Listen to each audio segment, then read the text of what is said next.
Muy buenas tardes, queridos alumnos de la sección 2 de Afectividad Humana. Pocos pero locos, ¿cierto? En este espacio del día viernes, que es es el taller, ¿cierto? En el que vamos aterrizando los conceptos que revisamos los días miércoles para entender mejor los casos clínicos. Entonces, en este caso, se viene un taller intenso, porque el día miércoles revisamos dos materias que son fundamentales para analizar un caso clínico, a saber, el primer bloque revisamos lo que era la estructura de acción. ¿Se acuerdan de esto de actuar por afecto y con razón, por afecto y contra la razón, etcétera? Y en el segundo módulo revisamos lo que es estructura de la afectividad, cuando revisamos qué son los afectos y vimos cómo el concupiscible y el irascible tenían una cierta dinámica, partiendo por el concupiscible, pasando por el irascible, terminando en el concupiscible, incluso si es que había ira, pasando de nuevo por el irascible para finalmente acabar ya en el concupiscible. Entonces, son dos materias súper importantes y trascendentales. Posiblemente hoy día alcancemos solamente a aplicar la materia 1, a saber, la estructura de la acción en los casos clínicos. ¿Ok? Entonces, vamos a compartir pantalla. Pantalla. Aquí está. Afectividad humana, caso clínico 1, sección B. El caso de Pedro. Entonces, les voy a compartir el caso de Pedro. Y, al igual que la semana pasada, le voy a pedir que gentilmente algún compañero o compañera eh, haga lectura del caso, pero esta vez vamos escuchándolo en clave de la estructura de acción, es decir, preguntarnos, ¿será que Pedro actúa predominantemente de manera virtuosa, continente, incontinente o viciosa? Nos hacemos esta pregunta mientras vamos leyendo el caso clínico. Entonces, ¿quién quisiera leer? Ojalá sea otra persona distinta de la semana pasada.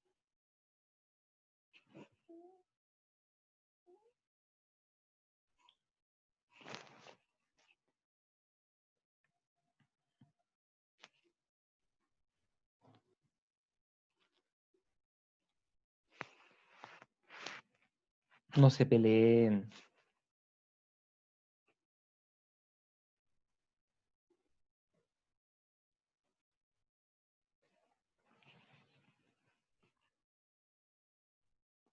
Ya, pues, oye, un poquito de motivación aquí.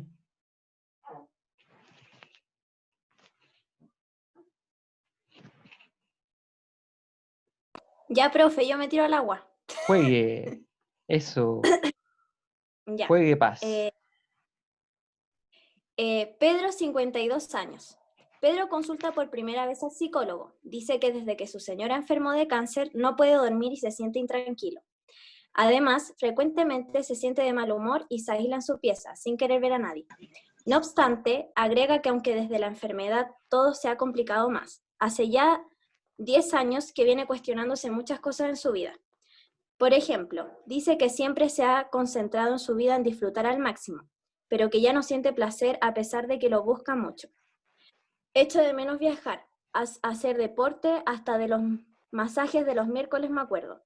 Dice que el peor momento es antes de dormir, porque se le vienen a la mente todos esos recuerdos, pensamientos, pena, y es como una bomba de emociones y contradicciones. De pequeño dice que sus papás nunca le ayudaron mucho en sus problemas. En general nos criamos bastante solos con mis dos hermanos.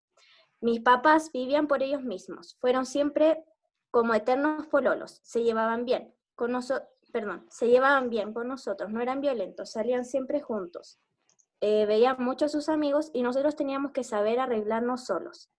Mientras cuenta esto, se le llenan los ojos de lágrimas, aunque al instante se las seca y dice que ya lo tiene superado, que son cosas del pasado, al tiempo que pide perdón por llorar en la sesión.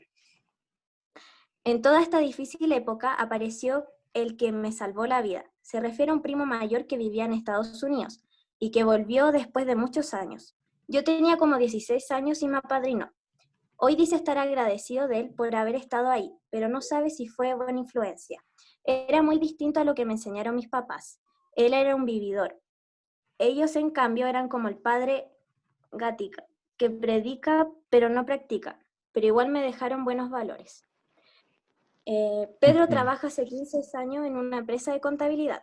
Nunca le ha gustado su trabajo. Lo único que me ha mantenido en el trabajo es que tengo un buen sueldo que me permite satisfacer mis necesidades. Al decir esto, mira al suelo y niega con la cabeza como en un gesto de arrepentimiento. Finalmente dice que se ha estado cuestionando si ha elegido bien. Cree que, ay, sí, cree que ha terminado siendo igual a sus papás. No sé si me he preocupado por mis hijos como me hubiera gustado que se preocuparan por mí. Me he terminado pareciendo a ellos más de lo que me gustaría. Además, dice que cuando piensa en su forma de ser, pudo haber hecho que su señora se enferme. Se deprime mucho. Antes de salir de la consulta, le pregunta al terapeuta si los problemas como el suyo tienen arreglo y que le gustaría entender cómo pudo terminar haciendo las mismas cosas que tanto odió siendo niño. Excelente lectura. Muchas Bien. gracias, Paz, por refrescarnos el caso de Pedro. Entonces, estimados y queridos alumnos, lo primero que vamos a identificar hoy día, la semana pasada estuvimos buscando el experimentum, ¿se acuerdan? Esto fue el 21 del 8 del 20. Lo que hoy día nos vamos a preguntar no es el experimentum, sino primero lo que se llama estamos a 28 del 8 del 20, el motivo de consulta. ¿Saben ustedes qué es el motivo de consulta?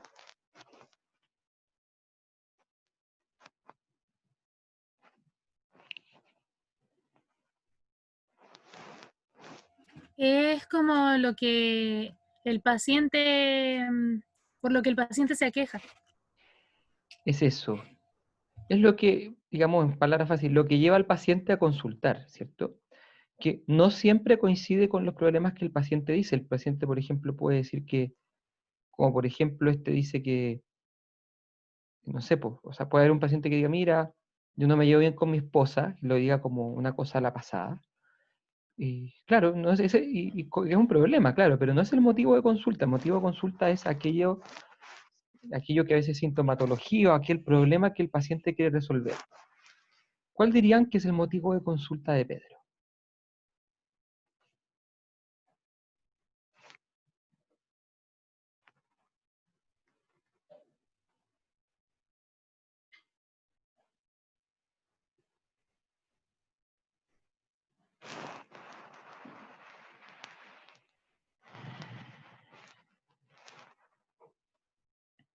¿Cuál sería el motivo de consulta de Pedro? Sería la complicación que está viviendo ahora, que dice, claro, que ahora se complicó por la enfermedad de la esposa y ya no encuentra este disfrute en las cosas que hacía, po, a pesar de que lo busca. Me imagino que podría ser Ya, eso. ¿te refieres a esto? Ya no Sí, lo siente que siento placer como... a pesar de que lo busca mucho. Vamos a ponerlo como motivo de consulta, como primera posibilidad. Eh, la dificultad, le voy a poner un nombre, dificultad para el placer, ¿cierto? Porque él busca el placer pero no lo logra. ¿Será ese el único motivo de consulta de Pedro? Profe, al principio dice que no puede dormir y se siente intranquilo desde que su señora se enfermó. Y además frecuentemente siente mal humor y se aísla en su pieza sin querer ver a nadie. Este es un Sí. conjunto que le podríamos llamar, ¿cómo le podemos llamar a este conjunto de, de dificultades? ¿Angustia? ¿Puede ser? Es interesante, fíjate que angustia puede ser, pero ya estás diciendo, o estás como haciendo una interpretación del caso. Estás diciendo que la angustia es la causa de no poder dormir, de estar intranquilo, sentirse mal humor y aislarse. Digamos que estás dando un paso más. Estás diciendo cuál sería la causa, ¿cierto? ¿Irritabilidad podría ser? Sí, irritabilidad, llamémosle irritabilidad. Y con eso vamos a entender toda esta sintomatología que también le podríamos llamar, si quisieran, sintomatología depresiva. Porque no poder dormir, sentirse intranquilo, mal humor, aislarse, son cosas que se ven en la depresión. Todavía no estoy haciendo un diagnóstico, no estoy diciendo que tenga depresión mayor o distimia. Simplemente estoy diciendo que hay una sintomatología del orden de lo depresivo. Como una manera de resumir estos 4 síntomas, ¿cierto? No dormir, sentirse tranquilo, mal humor, aislarse en la pieza. ¿Dirían ustedes que con estos 2 motivos de consulta están tomados todos los posibles motivos de consulta de Pedro o habrá algún otro?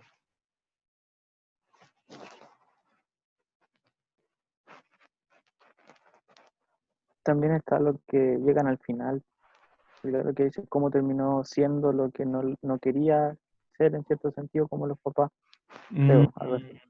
Perfecto. Y como que le hace la pregunta al psicólogo, parece. Sí, aquí hay otro motivo de consulta, que es lo que él directamente pregunta, es decir, la repetición de las cosas,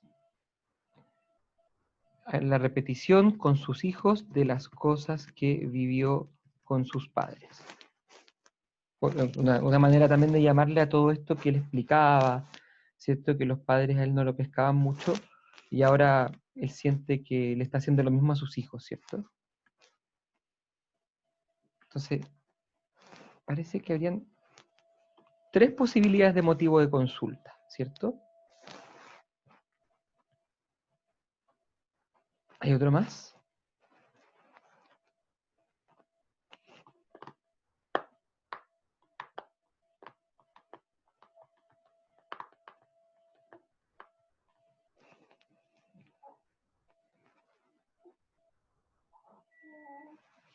Hay otro más sutil que se puede ver si es que se analiza el caso de Pedro a lo largo, cuando habla aquí cuestionarse muchas cosas en su vida, eh,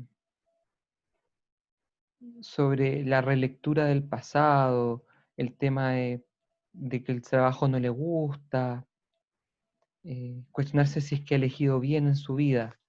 ¿Cómo podríamos llamarle a estas como dudas o cuestionamientos que una persona puede tener alrededor de los 50 años acerca de su vida y todo lo que ha hecho?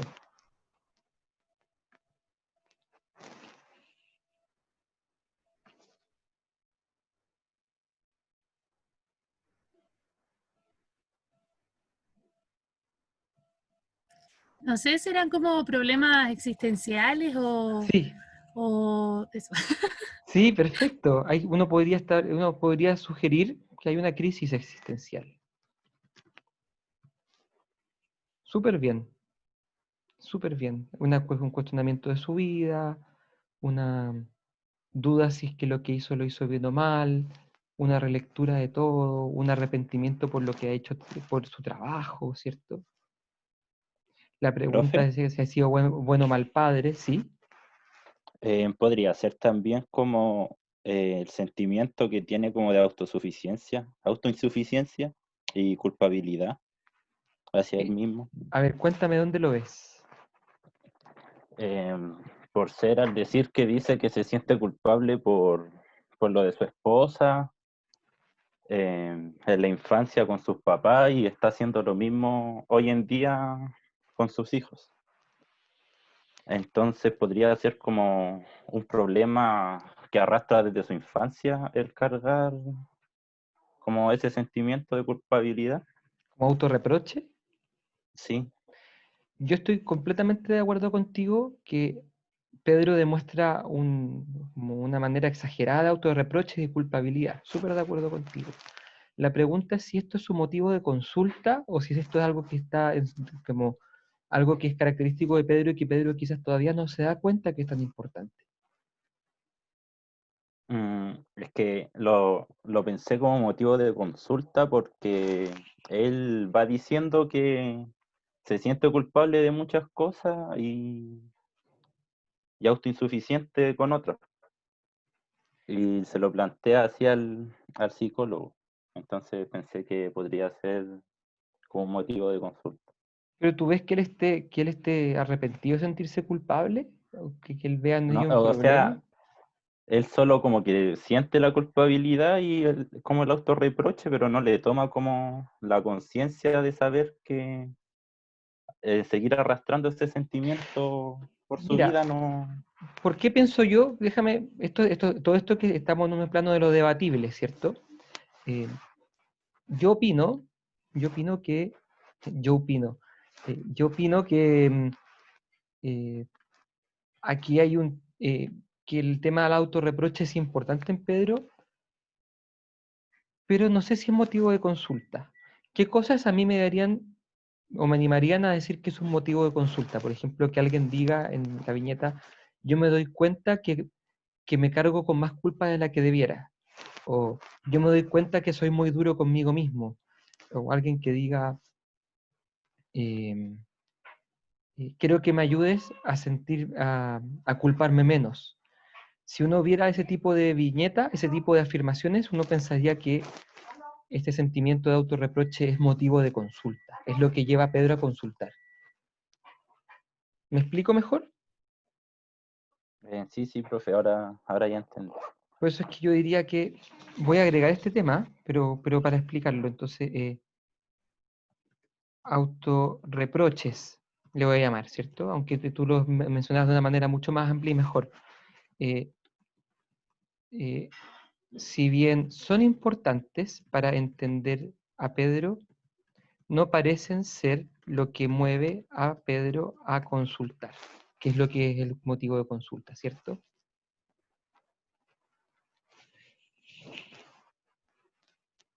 Tenemos entonces, esto no lo voy a poner como punto 4, sino que como un asterisco. Respecto a estos 4 puntos, que son problemas que tiene Pedro, ¿cierto? Y los que él acusa problemas. ¿Cuál les parece a ustedes que es como el motivo de consulta principal? El que hace que Pedro decida por fin, después de tantos años, ir al psicólogo. Porque la crisis existencial la tiene hace años, dice que lleva 10 años cuestionándose, entonces no parece ser este el motivo de consulta, aunque claramente es un problema que él quiere resolver. ¿Cuál parece ser aquello que hace la diferencia y que le hace consultar?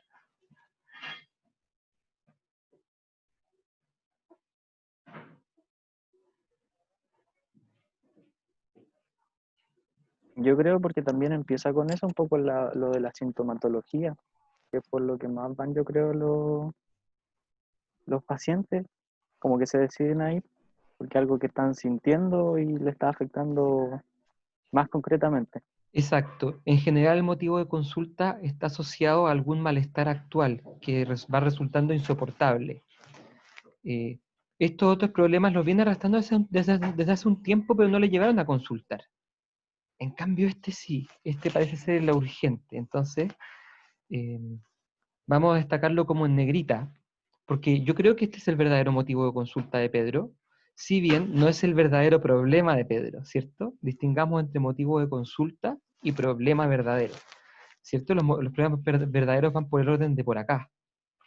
El motivo de consulta es el primero, ¿cierto? Ya. Hasta aquí una gran cosa, hemos logrado dar con el motivo de consulta y los otros problemas que están dentro de la consulta, ¿ok? Lo que ahora nos toca es definir la estructura de acción. Pensemos entonces en este primer motivo de consulta, el de la irritabilidad o sintomatología depresiva. Me voy a mover de lugar, ¿eh? Denme un segundito. Véanlo mientras tanto y pensemos. La irritabilidad es virtud, continencia, incontinencia o vicio. Mientras tanto yo me voy a cambiar de lugar. Chan, chan, chan. ¿Lo están pensando? Pum, pum, purum, purum, purum. Pam, pam, pam.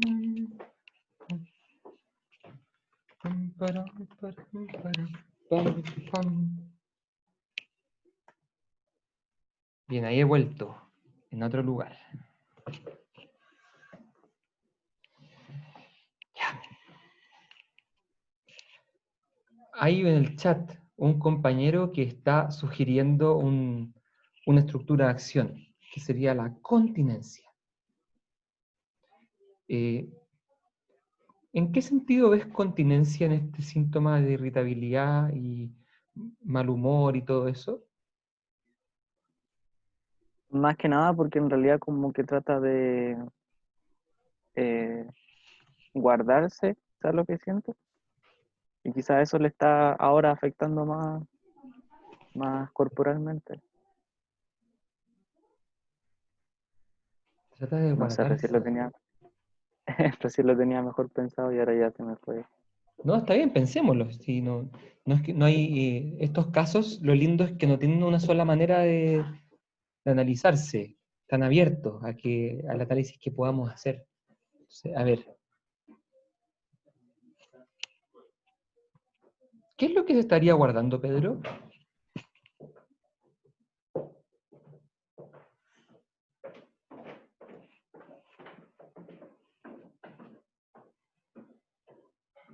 Ahora creo que me acordé un poco. En el ejemplo del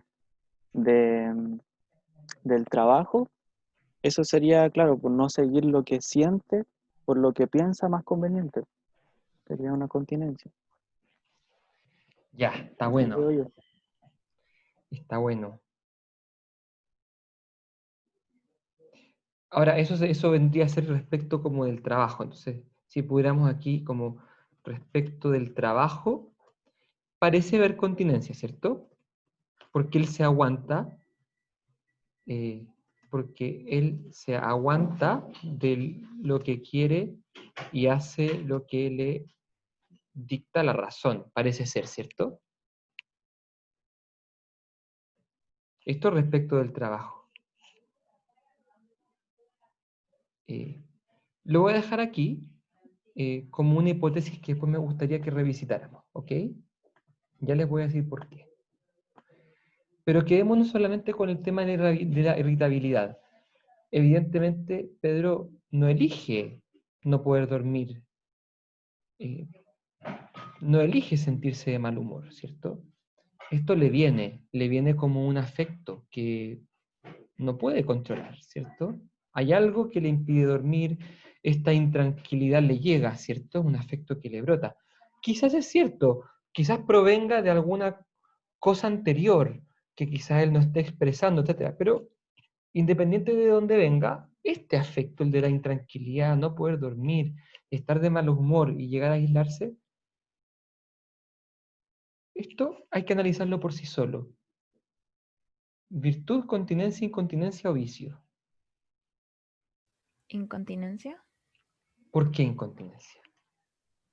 porque en este caso su afecto sería la irritabilidad que él siente y él no lo puede controlar. Es algo que no elige. Perfecto. ¿Podríamos decir que actúa por afecto y contra la razón? Sí, Entonces, si es así, sería incontinencia. Y claro, la justificación es la que has dado tú. Se deja llevar por el afecto, no logra contenerlo, sino que se siente intranquilo, por más de que trata de que no sentirse tranquilo, y él sabe que eso no está bien, por eso consulta, ¿cierto?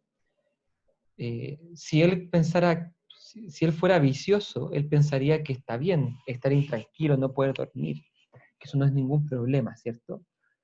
Se justificaría, bueno, porque yo no pueda dormir es una manera de ser nomás, ¿por qué voy a estar enfermo?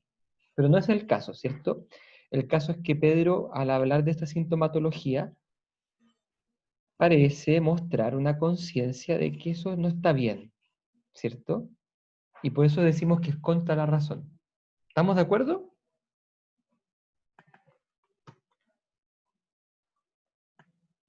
Hable ahora o calle para siempre. Incontinencia, yo creo que sí. Yo creo que la irritabilidad, sintomatología depresiva es incontinencia, ¿cierto?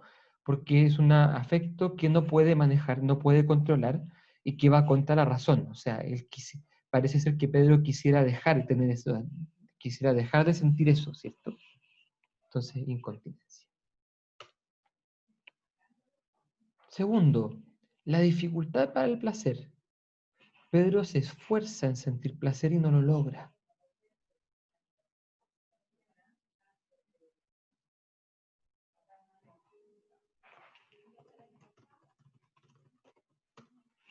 ¿Cómo clasificaríamos esto?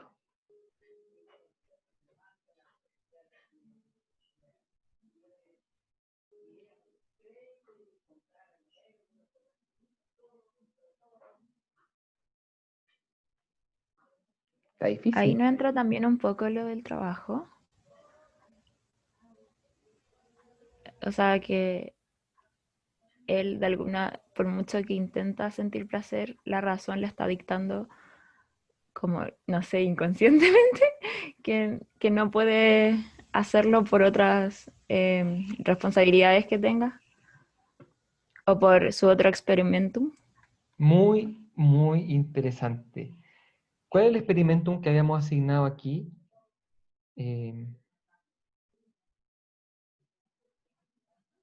Tengo que ser autosuficiente, debo valerme por mí mismo, ¿cierto? Unamos las dos cosas, la dificultad para el placer con el tema del trabajo.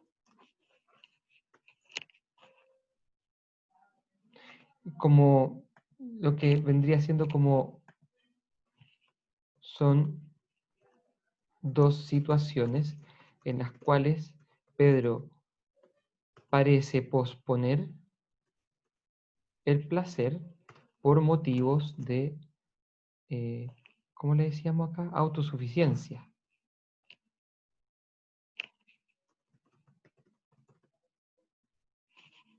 ¿Le damos esta lectura? Esto es un caso abierto, podríamos darle otro tipo de lectura a esto, tratar de, pero me gusta esta. Y habíamos dicho que esta podía ser continencia, porque se aguanta de lo que quiere y hace lo que le dicta la razón. Hasta aquí todo se ve como que calza. Pero aquí hay una cosa que a mí no me calza. Porque en general, cuando hablamos de continencia, solemos hablar de algo que es bueno.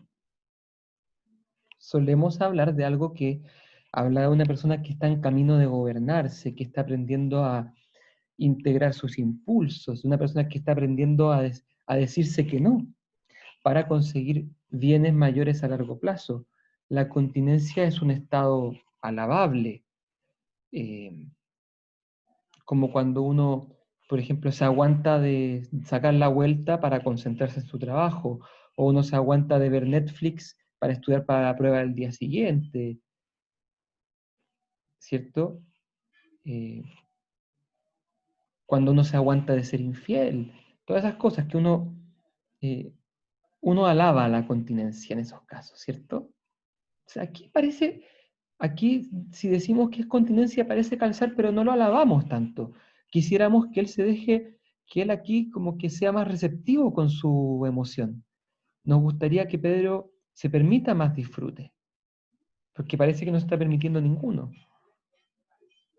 Entonces no, aquí no, como que no calza o sea, calza la continencia tal como la hemos estudiado, pero no es alabable. ¿Me explico? ¿Cuál es el problema? Profe, se podría decir que es una continencia, no, o un vicio porque al final lo está justificando. Igual me confundo, pero lo que pensaba que en realidad está buscando con la razón un bien, pero un bien que no, que para él quizás no es tan bien, quizás como Sí, más perfecto. impuesto como por el experimento, no sé, algo así. Exactamente. Hay un bien que él busca racionalmente, pero, pero parece que impulsado por otra cosa, que no es racional, como tú acabas de decir. Entonces, atención, voy a introducir aquí un concepto. Cuando la continencia no es alabable, normalmente estamos ante lo que se llama falsa continencia. ¿Por qué es falsa? Porque no es la razón la que está mandando, sino que es, atención, es el temor. Porque ¿qué es lo que pasa? Pedro teme cambiarse de trabajo. Porque ¿qué es lo que le teme? A no ser autosuficiente. ¿Cierto? De alguna manera le teme al placer, le teme a pasarlo bien porque tiene la sensación de que eso pone en jaque su posibilidad de ser autosuficiente, de ser responsable. Entonces ya no es la razón la que le está moviendo a mantenerse en el trabajo, sino que es una emoción que se llama temor. Entonces, en la falsa continencia eh, es el temor disfrazado de razón. ¿Qué tal? Y por eso no nos gusta esta continencia en este paciente. Porque no es una continencia que le haga crecer, sino que al revés, una continencia que lo mantiene comprimido. Entonces, en realidad no es continencia, es falsa continencia. En realidad se está dejando llevar por la emoción del temor. Entonces, la falsa continencia termina siendo que actúa por afecto, ¿cierto? Se deja llevar por el temor. Miren lo que estamos llegando. Ya no es continencia, es incontinencia. Pero nos queda ver la razón. Fíjense que Pedro igual se da cuenta que aquí hay una cosa cuestionable en su vida. Se da cuenta que no está sintiendo placer, que no está disfrutando el trabajo. Hay una cierta conciencia de que no está bien esto. Entonces podríamos decir que es por afecto y contra la razón. Y de ahí que, y por eso que también está arrepentido. Acuérdense que uno de los signos de la incontinencia es el arrepentimiento y la culpa. Entonces, en realidad, esto que parecía continencia va a ser también incontinencia, a modo de falsa continencia. ¿Se entiende? ¿Me expliqué bien? Sí, profe. Sí, profe. Entonces, atención aquí. Esto es falsa continencia porque no parece algo alabable. Les voy a poner el caso contrario, el de una verdadera continencia. O mejor, pónganme ustedes un caso de verdadera continencia. Imaginemos otro caso. ¿Dónde podríamos ver que hay verdadera continencia?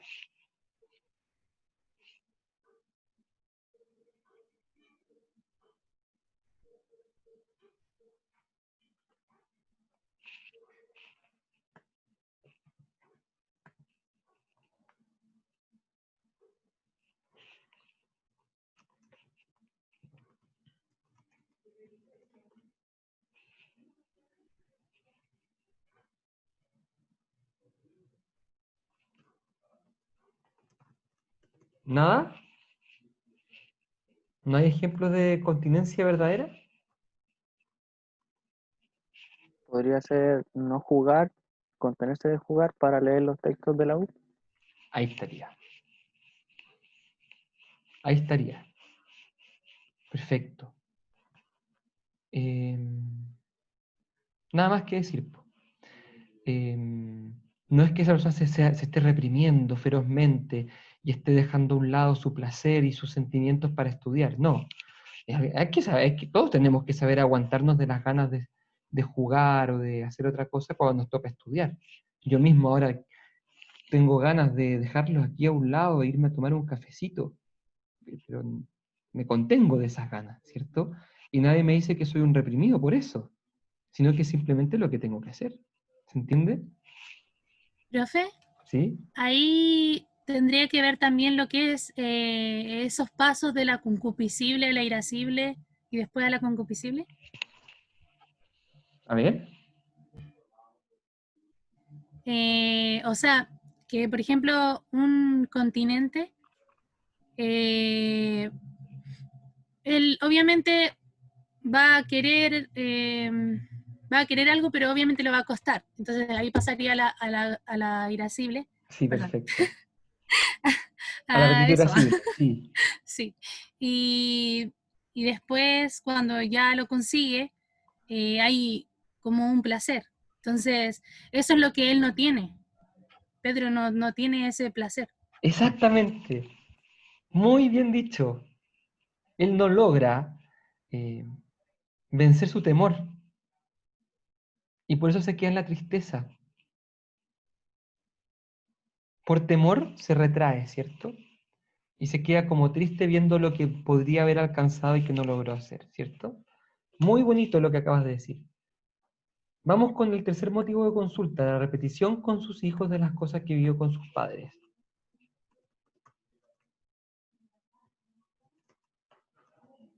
Con sus hijos.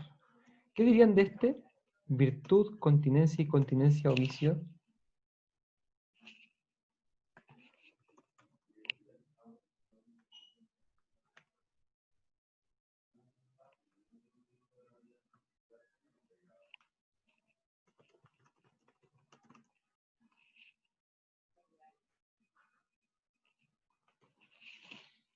¿Qué dirían de la repetición con los hijos?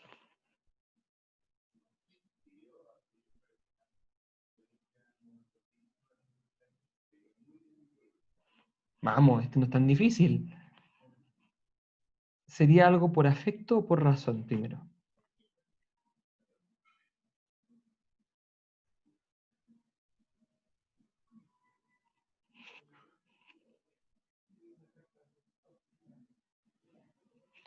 Perfecto. Es por afecto, ¿cierto? Porque es algo que no controla, que él de hecho dice, yo no querría haberlo hecho así, pero me ha salido así. Es por afecto.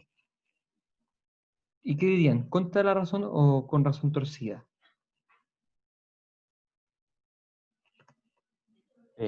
Yo creo que sería igual como torcida, porque por más que él se esfuerza en no parecerse a sus padres, como que inconscientemente él capta que lo está haciendo, o eso juzga él al menos. Sí. Pero atención, lo que tú acabas de decir da más pruebas de que es contra la razón. Porque él racionalmente se propone hacer algo distinto a lo que hicieron sus padres con él. Lo que pasa es que no le resulta, y no le resulta por el afecto. ¿Me explico, Daniel? Sí, profe, O sí lo sea, veo. como justamente por el hecho de que él tanto busca hacer algo y que no le resulte, es donde más se ve que es contra la razón. Es contra su voluntad, ¿cierto?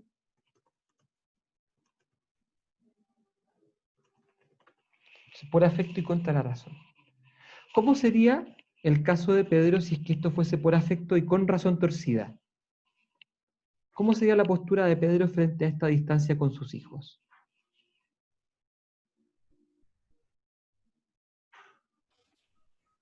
Profe, preguntó si es con razón torcida.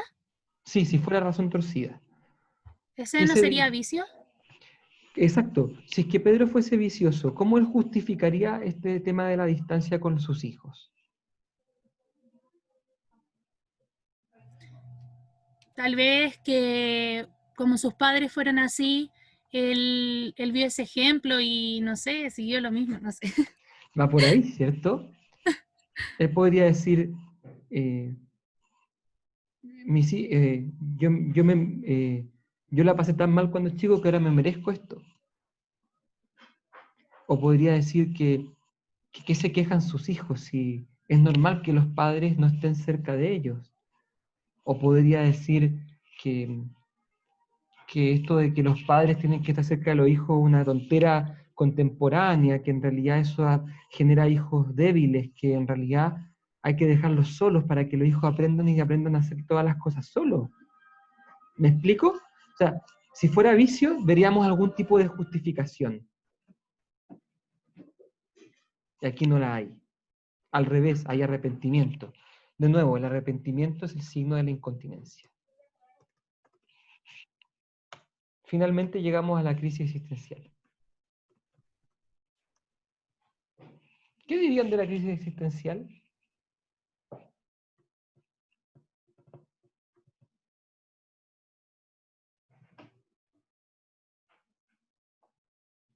¿Dirían que una estructura de acción?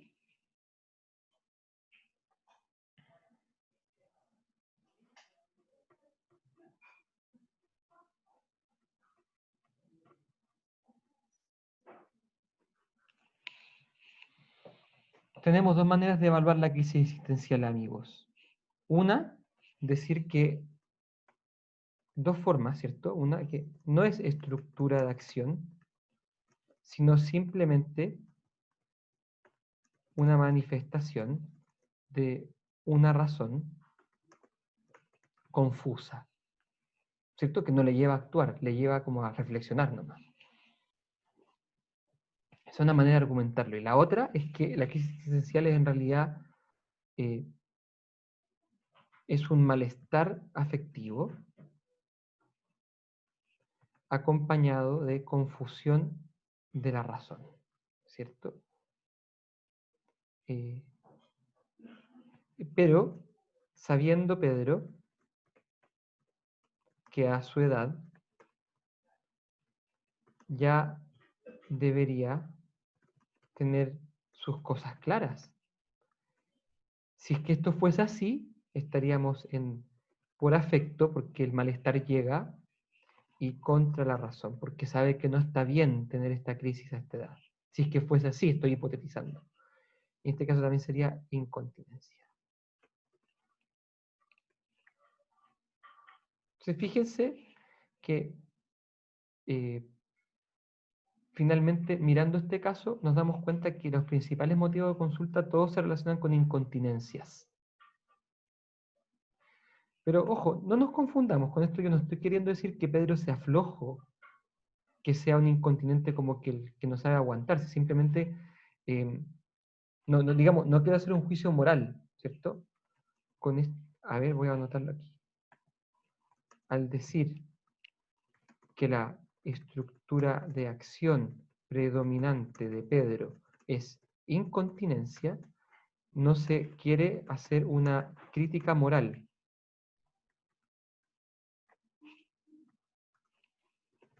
sino simplemente constatar que Pedro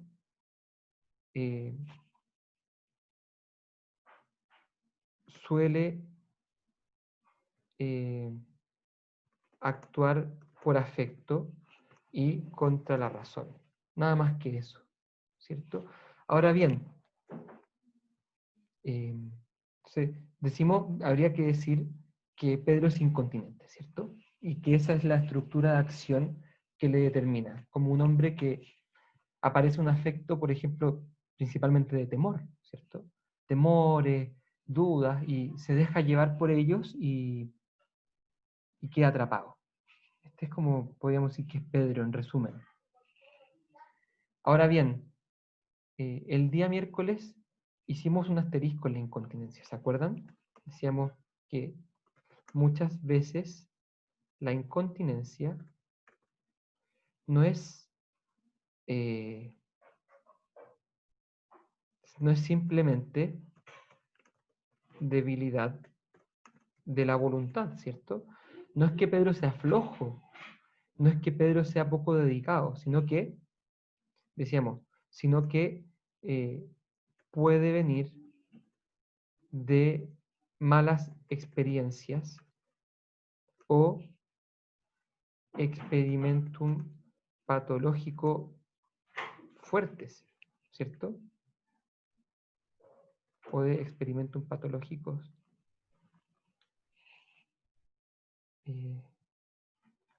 intensos, ¿cierto? Y parece ser este el caso del Pedro, ¿cierto? Pedro se deja llevar por el temor sin darse cuenta que tiene temor. Pedro se deja llevar por los síntomas irritables sin poder dominarlo. Pedro repite el patrón con sus hijos de lo que hicieron con él, y aunque a él no le gusta es lo que está acostumbrado, ¿cierto? Pero se debe a que tiene unas experiencias, Pedro, que le han marcado profundamente. O sea, habría que decir que sí. Entonces, materialmente, Pedro es incontinente, ¿cierto? Como estructura de acción. Tiene esa estructura de acción. Pero formalmente, lo que tiene Pedro es una psicopatología, ¿cierto? Porque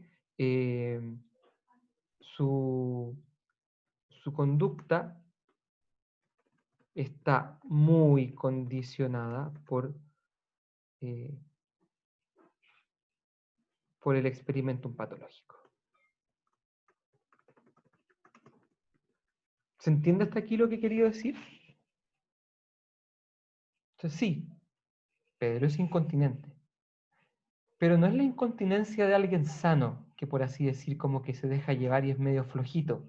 No, es la incontinencia de alguien que tiene una psicopatología, que tiene ¿qué es la psicopatología? Un desorden de la sensibilidad, ¿cierto? Que se debe al condicionamiento del experimento patológico. Por eso es que Pedro en realidad le cuesta tanto. No es que Pedro sea flojo, ¿cierto? Sino que a él le cuesta porque tiene unas experiencias negativas que le han marcado. Entonces, aunque trate y trate y trate y se esfuerce, probablemente le va a costar mucho. Necesita ayuda de psicólogo para poder limpiar esas experiencias negativas. Y ahí recién él va a poder empezar a salir de la incontinencia, pasar por la incontinencia y un día llegar a la virtud. ¿Se entiende?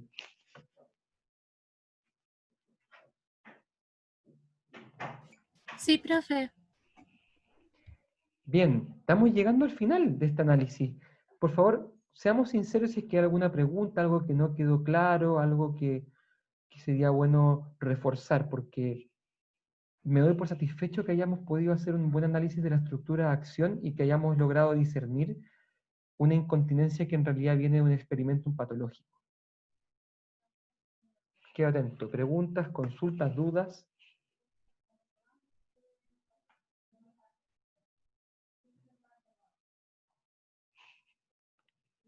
No veo dudas. Veo a 12 alumnos muy claros, contentos, que han aprendido algo nuevo. La estructura de Profe, acción. Ujú. yo sí tengo una duda. Eso, a ver. Si no fuese estructura de acción, ¿cómo sería así un ejemplo, por decirlo así? ¿Cómo si no fuese estructura de acción? A ver. O sea, es que usted había puesto, cuando le puso crisis existencial, sale A, no es estructura de acción, sino simplemente una manifestación de una razón confusa. Ujú. ¿Cómo sería eso? No, como diciendo que la crisis existencial no es un problema afectivo. Acuérdense que la estructura de acción siempre incluye los afectos, ya sea como el virtuoso que es con afecto, como el continente que es contra afecto, como el incontinente que es por afecto, o como el vicioso que es por afecto. Pero la crisis existencial tiene que ver como con no saber encontrarle un sentido a la vida. Y el sentido de la vida no se lo da el afecto, sino que se lo da una comprensión y un entendimiento de las cosas. Entonces, uno podría decir simplemente que la crisis existencial es una crisis racional, ¿cierto? Una crisis de sentido, no una crisis afectiva. Y si fuera por eso, entonces no tiene un problema que es de otro orden, que no tiene que ver con la estructura de acción, ¿cierto? Y podríamos aquí pensar en un autor como Viktor Frankl, que habla de que hay algunas patologías que no son afectivas, sino que son del sentido de la vida. Y aquí, por ejemplo, podría caber el caso de Pedro, al menos desde desde el vértice de la crisis existencial. ¿Te sirve, Ana? Sí, sí, profe. Gracias. Y una pregunta por el chat, ¿cómo sería el experimentum no patológico? Bueno, aquí es importante decir que experimentum no siempre tiene que ser patológico. Hay experimentum sano y experimentum patológico. El experimentum sano tiene que ver con todas las cosas que yo he aprendido y sobre mí mismo, sobre el mundo, que se corresponden con las cosas. Por ejemplo, descubrir que con esfuerzo se puede salir adelante. Hay personas que tienen ese experimentum, esa experiencia vital, de que con esfuerzo se puede salir.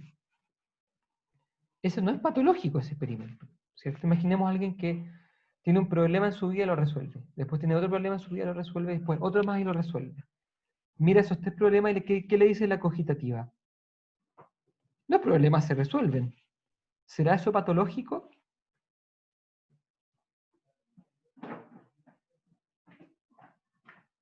No, es un experimentum sano, porque ese experimentum se corresponde con la realidad. Lo que tienen en común todos los experimentos patológicos es que distorsionan la realidad. Por ejemplo, cuando uno siente que no es valioso, eso evidentemente es falso, porque uno sabe que por su naturaleza uno es valioso. No por lo que uno haga, también lo que uno haga puede añadir valor, pero uno es valioso por lo que es. Entonces, decir que uno es poco valioso es un experimento patológico.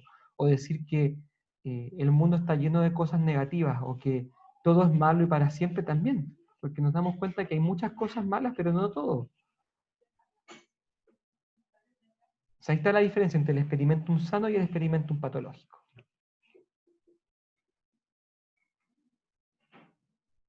¿Te sirve, Wilda?